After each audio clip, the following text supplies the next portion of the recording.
আসসালামু আলাইকুম প্রিয় দর্শক, গতকাল একটা ঘটনা ঘটেছে। আমরা গতকাল খবরটা জানতে পেরেছি আজকে 24 তারিখ, যুক্তরাষ্ট্রের সময় 22 তারিখ রাতে যুক্তরাষ্ট্রে বসে জামাতে ইসলামের আমির ডাক্তার শফিকুর রহমান তিনি একটা কথা বলেছেন, খুব গুরুত্বপূর্ণ কথা আমি মনে করি। কথাটা হলো যে উনি জাতির কাছে ক্ষমা চেয়েছেন। যে কথাটা নাকি বহুদিন ধরে বলা হচ্ছিল যে জামায়াত কেন ৭১-এর মুক্তিযুদ্ধে তাদের ভূমিকার জন্য ক্ষমা চায় না, এই কথাটাই বারবার বিভিন্ন প্রসঙ্গে বিভিন্ন রাজনৈতিক দল, বিভিন্ন সমাজ সচেতন মানুষ, বিভিন্ন মুক্তিযোদ্ধা যারা আছেন, যারা মুক্তিযুদ্ধের পক্ষের মানুষ, তারা বিভিন্ন সময় এই কথাটা কিন্তু বলেছেন যে কেন জামাতে ইসলাম তাদের ওই ভূমিকাটার জন্য ক্ষমা চায় না। এবং জামায়াতের বিভিন্ন নেতা বিভিন্নভাবে আড়ে ঠারে বিভিন্নভাবে কিন্তু দু একবার যে ক্ষমার কথাটা বলেন নাই তাও না। কিন্তু এবার জামায়াতের আমির ডাক্তার শফিকুর রহমান উনি যুক্তরাষ্ট্রের বসে সেখানে একটা অনুষ্ঠানে বক্তৃতা দেওয়ার সময় তিনি এই ক্ষমাটা চেয়েছেন, কিন্তু চেয়েছেন এটাও আবার সরাসরি চাননি, একটু কেমন যেন ঘুরিয়ে পেঁচিয়ে। বিষয়টা বলি উনি কি বলেছেন। উনি বলেছেন যে 47 সাল থেকে এখন পর্যন্ত যদি আমাদের দ্বারা কেউ কোনো কষ্ট পেয়ে থাকেন আমরা বিনা শর্তে তাদের কাছে মাপ চাইছি। এই হলো ওনার বক্তব্য। এখন প্রশ্ন হলো উনি হঠাৎ করে 47 সালে চলে গেলেন কেন? ৭১ থেকে বললেই তো হয়, 47 থেকে ৭১ পর্যন্ত এই সময় ওনার দ্বারা কেউ মানে দুঃখ পেয়েছেন এমন তো কেউ আসলে বেঁচেও নেই। যাই তারপরে চেয়েছেন, সে আলোচনা আমি একটু পরে আসতেছি। আমি প্রথমেই এই বিষয় নিয়ে ডিটেল আলোচনার আগে আমি প্রথমে জামাতে ইসলামের আমিরকে একটা ধন্যবাদ দিতে চাই। আমি ধন্যবাদ দিতে চাই এই কারণে যে এই যে মাফ চাওয়ার সংস্কৃতিটা, এটাকে আমি পছন্দ করি। মানুষ তো আমরা না, আমাদের ভুল ভ্রান্তি হবে। পৃথিবীতে আমি বারবার যে কথাটা বলি, পৃথিবীতে এমন কোনো মানুষ নেই যার ভুল হয় না, ভুল হতেই পারে। সবচেয়ে যে ভালো মানুষটা তারও দু একটা ভুল হতে পারে, এবং সেই যার ভুল হচ্ছে উনি যদি সেই ভুলটার জন্য ক্ষমা চান এতে কিন্তু উনি ছোট হয়ে যান না, বরং এতে ওনার মহত্বটা প্রকাশিত হয়, এটা আমি মনে করি। কাজে উনি যখন ক্ষমাটা চেয়েছেন এটা আমি মনে করি এটাকে খুব ইতিবাচকভাবেই দেখা উচিত সবারই। এবং আমি এটাও আশা করি যে বিএনপি যখন শাসন করেছে বিভিন্ন সময় তাদেরও কিছু ভুলভ্রান্তি হয়েছে, তারাও চাইলে ক্ষমা চাইতে পারেন, এবং তারাও যদি ক্ষমা চায় তারা ছোট হয়ে যাবেন না, বরং এই জাতি আপনাদের প্রতি আরও সহানুভূতিশীল হবেন। জাতি ভাববে যে না এই লোকগুলো কী ভুল করেছে আমরা জানি না, কিন্তু তারপরেও যদি তারা বলছে যে আমাদের অজান্তে যদি কোনো ভুল হয়ে থাকে আমাদের ক্ষমা করবেন। জাতির কাছে ক্ষমা চাইলে কেউ ছোট হয়ে যায় না। যেমন ইদানিং আপনারা শুনবেন একটা কথা প্রায় বলা হয় আওয়ামী লীগ সম্পর্কে, যে আওয়ামী লীগের কোনো লিডার তো এখন পর্যন্ত ক্ষমা চাইল না। এটা ভ্যালিড কোশ্চেন কিন্তু, যে আওয়ামী লীগের বিভিন্ন নেতা যারা দেশের বাইরে আছেন অথবা অন্য কোথাও আছেন, এবং এদের মাঝে মাঝে কিছু টেলিফোন সংলাপ বাক্যালাপ এগুলি ফাঁস হয়ে যায়, আমরা শুনতে পাই। কারোর মধ্যে কিন্তু আমি ক্ষমা চাওয়ার মতো কোনো একটা মনোভাব দেখি না অফিসিয়ালি। আনঅফিসিয়ালি অনেক কিছু বলেন, সেটা অন্য হিসাব, ওটা আমি ধরবো না। বাট অফিসিয়ালি যারা বলেন তারা কেউ ক্ষমা চান না, তারা সবাই এর মধ্যে ষড়যন্ত্র খুঁজেন। তো ওনারা ওনাদের ষড়যন্ত্র তত্ত্ব নিয়ে নিজেরা সন্তুষ্ট থাকতে পারেন, থাকেন, কোনো সমস্যা নাই। কিন্তু আপনারা অপরাধ করেছেন, ক্ষমা চাইলে আপনি ক্ষমা পাবেন তা আমি বলছি না, কিন্তু ক্ষমাটা তো চাবেন আগে, না চাইলে লোকে ক্ষমা করবে কেন? আগে ক্ষমা চাবেন, মানুষ চিন্তা করবে, অপরাধের মাত্রা দেখবে, তারপরে আলোচনা হবে। ঠিক এই কথাটাই কিন্তু আমি বলছি যে ক্ষমা চাওয়াটা উচিত, নিজের অবস্থানটা ক্লিয়ার করা উচিত, তারপরে মানুষ ক্ষমা করবে কি করবে না, অথবা আপনার অপরাধটাকে ক্ষমার মতো নাকি বিচারের মতো সেটা নিয়ে আলোচনা করতে চলতে পারে। সর্বপ্রথম যেমন আপনি একজন লোকে মানুষের যে কূপ দিয়ে তার একটা হাত কেটে ফেললেন, তারপর বলেন ভাই সরি কিছু মনে করেন না, ক্ষমা করে দেন, হবে ক্ষমা? হবে না তো, ওই জন্য বিচারের মুখে হতে হবে আপনাকে। কাজেই তারপরেও এই যে ক্ষমা চাওয়াটা এটাও কিন্তু একটা অংশ, কিন্তু আপনি অনুতপ্তই হলেন না। আপনি বললেন যে তোমার হাত তুমি কেন আমার ছুরির সামনে আল্লাহ, অতএব দোষ তোমার। তো এগুলি তো হয় না। যাও এখন আমি মূল প্রসঙ্গে আসি। কথা হলো উনি কি বলেছেন আমি এটা একবার আপনাদেরকে পড়ে শুনি, তাহলে বরং আপনাদের জন্য বোঝা সহজ হবে। ডক্টর শফিকুর রহমান বলেছেন 47 থেকে শুরু করে 2005 সালের আজ 22 অক্টোবর, মানে উনি 22 অক্টোবর কথাটা বলেছেন আর কি, যে আজ 22 অক্টোবর রাত 8টা 11 মিনিট পর্যন্ত আমাদের দ্বারা যে যেখানে যত কষ্ট পেয়েছেন আমরা বিনা শর্তে তাদের কাছে মাফ চাই।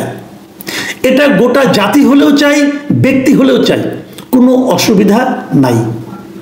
দেখুন ডক্টর শফিকুর রহমান 47 থেকে যে দিন উনি কথাটা বলছিলেন 22শে অক্টোবর এই বছরের, আজকে থেকে দুদিন আগে, সেই দিনের রাত 8টা 11 পর্যন্ত। 8টা 11 কেন? তার মানে যখন উনি বলতে শুরু করেছেন তখন বোধহয় 8টা 11 বেজেছিল আমার ধারণা। এই পুরো জিনিসটার মধ্যে না ওনার যে বাচন ভঙ্গি, যে কথাগুলি বলেছেন, এর মাধ্যমে না আমি সিরিয়াসনেসটা পাই না। মনে হচ্ছে এখানে একজনের ফান আছে, একজনের কৌতুক আছে। কারণ এই যে 8টা 11 পর্যন্ত এগুলি বলা একটু মানে হয় না রে ভাই। 47 থেকে 71 পর্যন্ত আপনাকে ক্ষমা চাইতে বলেছে, ওটা আপনি চাইতে হবে কেন? আচ্ছা, এই যে আপনি বললেন যে আজ 2025-এর অক্টোবর পর্যন্ত, 22শে অক্টোবর পর্যন্ত, তাহলে তার মধ্যে 2024-ও আছে। 2024-এ তো আপনার আছে অনেক কেউ না কেউ দুঃখিত হতে পারে। ভালো যাক, শেখ হাসিনার কথা। শেখ হাসিনা কি আপনার আচরণে দুঃখ পায় নাই? সে যখন পালিয়ে গেল সে দুঃখ পায় নাই? আপনি তার কাছে ক্ষমা চাচ্ছেন? ভাই, ফান করতে করতে কি বলে ফেলেন, এটা কন্ট্রোলটা থাকবে না। আপনি একজন সিনিয়র লিডার, আপনি একজন বয়োজ্যেষ্ঠ নেতা, আপনাকে আমি খুবই একজন স্মার্ট লিডার মনে করি, মনের থেকে বলছি। আমি অনেককে বলেছি যে জামাতের এই ভদ্রলোকটাকে আমার কাছে খুবই স্মার্ট মনে হয়, খুবই ইন্টেলিজেন্ট মনে হয়, খুবই প্রাজ্ঞ মনে হয়। তো আপনি এই ধরনের কথা বলতে যান কেন? ভাই, আপনাকে কেউ তো বলেনি, আপনাকে কি বলা হয়েছে? আপনার ব্যাপারে যে প্রশ্নটা, আপনার না আপনার দলের ব্যাপারে, সেটা হলো মুক্তিযুদ্ধের সময় আপনার ভূমিকাটা কি ছিল? মুক্তিযুদ্ধের সময় আপনার দলের ভূমিকাটা কি ছিল? আপনার দলের কতিপয় নেতার বিরুদ্ধে মানবতার বিরুদ্ধে অভিযোগ ছিল, সেই অভিযোগগুলো উঠে বিচার হয়েছে, বিচারে অনেকের বিরুদ্ধে চরম শাস্তি হয়েছে, সেই বিচার নিয়ে প্রশ্ন উঠেছে। আমি নিজেই বলছি তো, সেই বিচার নিয়ে প্রশ্ন উঠেছে। সেই অনেক বিচার আন্তর্জাতিক মানসম্পন্ন হয় নাই, এবং আমি এটাও মনে করি বিচারের নামে কারো কারোর প্রতি হয়তো অবিচারও করা হয়েছে, এটা মনে করি। আমি প্রমাণ করতে পারবো না, মনে আমার বিশ্বাস। কিন্তু সকলের প্রতি আমি বলছি না, কারো কারোর প্রতি বলছি। তো সেগুলো সবই ঠিক আছে। যদি অবিচার হয়ে থাকে ওই বিচার আপনারা আবার করেন, যিনি অবিচার করেছেন, যিনি অবিচারের জন্য দায়ী, তার বিচার করেন, কোনো আপত্তি নেই কিন্তু আমার। কিন্তু রাজনৈতিক দল হিসাবে জামাতে ইসলামের 71-এর যে ভূমিকা, সেই ভূমিকাটা নিয়ে প্রশ্ন উঠেছে। কিন্তু আপনারা কি জামাতে ইসলামী দল মুক্তিযুদ্ধের সময় আমাদের মুক্তিযুদ্ধের বিরোধিতা করেনি? করেছে। তারা কি পাকিস্তানি বাহিনীকে সহায়তা করেনি? করেছে। পাকিস্তানি বাহিনীকে এদেশে গণহত্যা চালায়নি? চালিয়েছে। সে গণহত্যায় কি জামাতে ইসলাম সহায়তা করেনি, সমর্থন দেয়নি? দিয়েছে, করেছে। পাকিস্তানি বাহিনী কি এদেশে মা বোনদের ধর্ষণ করেনি? সেটাও করেছে। এবং সেই কাজে কি জামাতের মানে আপনার তাদেরকে হেল্প করার মানসিকতা ছিল না? ছিল। তারা কি এই সমস্ত বাড়িগুলি চিনিয়ে দেয়নি? দিয়েছে। কত প্রমাণ চান? বেশি দূর যেতে হবে না, আমি আপনাকে একটা উদাহরণ দিয়ে বলে গেলি। কোন সাহিত্যের বই কি লেখছে, কোন জ্ঞানী লোক কি বলছে, ওই ইতিহাসে পড়া দরকার নাই। বাংলাদেশের স্বাধীনতা যুদ্ধের দলিলপত্র আছে, একবার একটু পড়ে দেখেন না, বাজারে পাওয়া যায়, পড়ে দেখেন, সব ইতিহাস পেয়ে যাবেন সেখানে। যাও, আমি সে আলোচনা যাচ্ছি না। আমার কথা হলো কি, তাহলে জামাতের ভূমিকাটা কি ছিল?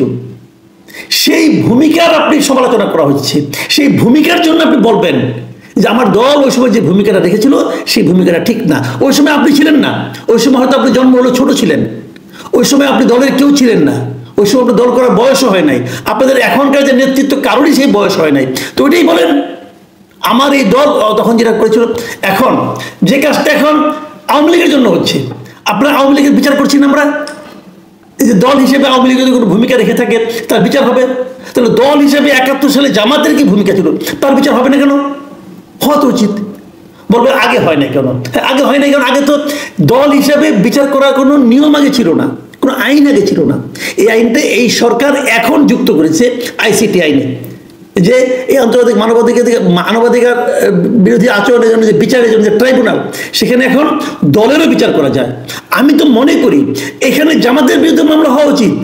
যারা ক্ষতিগ্রস্ত হয়েছে, যারা মারা গেছে, তাদেরকেও এসে বাদিয়ে বিচার করেন। তা না হলে সরকারের উচিত বিচারের জন্য আবেদন করা। আপনি যদি 2024-এর গণহত্যার জন্য আওয়ামী লীগের বিচার করতে পারেন, তাহলে 71-এর গণহত্যার জন্য জামাতের বিচার করতে পারবেন না। বিচার করেন, যদি প্রমাণিত হয় জামাত নির্দোষ ছিল, বেঁচে গেলেন, কোনো সমস্যা তো নাই। বিচারের আওতায় আনলে যে সে অপরাধী হয়ে গেল তা তো নয়। বিচার হোক, এই দাবি দাম করি। কেবল আওয়ামী লীগের বিচার করবেন কেন? জামাতেরও করেন।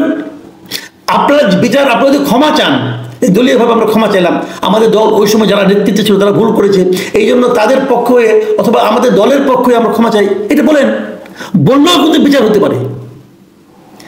কোনো সমস্যা তো নেই, নিজেদেরকে ক্লিন করেন। দেখুন আসলে এভাবে নয়, এটা যেটা করেছেন না, এটা একটা মানে খুবই একটা মানে কৌতুক কৌতুক ভাব আমি দেখছি। আপনাদের উচিত ছিল কি, আপনি যদি এদেশে, আমি জানি নির্বাচনকে সামনে রেখে হয়তো এগুলো হচ্ছে, হয়তো যারা মুক্তিযুদ্ধের পক্ষের লোক আছে, দেশে অনেক লোক আছে এখনো, তাদের ভোটটা নেওয়ার জন্য হয়তো হতে পারে, এটা পজিটিভ, আমি এটাকে কিন্তু নেগেটিভভাবে দেখছি না। কিন্তু আমি মনে করি জামাতের উচিত হবে দলীয়ভাবে একটা রেজুলেশন করা, যে ওই সময় যারা দায়িত্বে ছিল তাদের আচরণে, তাদের যে সিদ্ধান্ত ছিল দলীয় সিদ্ধান্ত, সেই সিদ্ধান্তটা আমরা মনে করি ভুল ছিল, এবং সেই ভুল সিদ্ধান্তের জন্য সেই দলের বর্তমান নেতৃত্ব জাতির কাছে ক্ষমা চাচ্ছে। এটা হলো ভাষণ, এটা হলো ভাষা। ভাষাটা এরকম হওয়া উচিত। যেটা আপনি বলছেন যে 8টা-11 মিনিট পর্যন্ত ক্ষমা চাচ্ছি, এটা ভাষা না, এটা হলো বিষয়টাকে হালকা করে দেওয়ার চেষ্টা করা। তাহলে তো আপনি শেখ হাসিনার কাছে ক্ষমা চাইছেন, এটা তো হলো না। আমি মনে করি, আমি রাজনৈতিক দলগুলোর নেতৃবৃন্দকে বলবো, কেবল জামাত করে সবাই চাওয়া উচিত ক্ষমা। আপনাদের অনেক ভুল হয়, ভুলের জন্য ক্ষমা চান, অন্যায় কিছু নয়, তা আপনি ছোট হবেন না, বরং বড় হবেন, জনগণ আপনাদেরকে পছন্দ করবেন, কারো কাছে আপনি হেরে যাবেন না, বরং জয়ের সম্ভাবনা বেড়ে যাবে।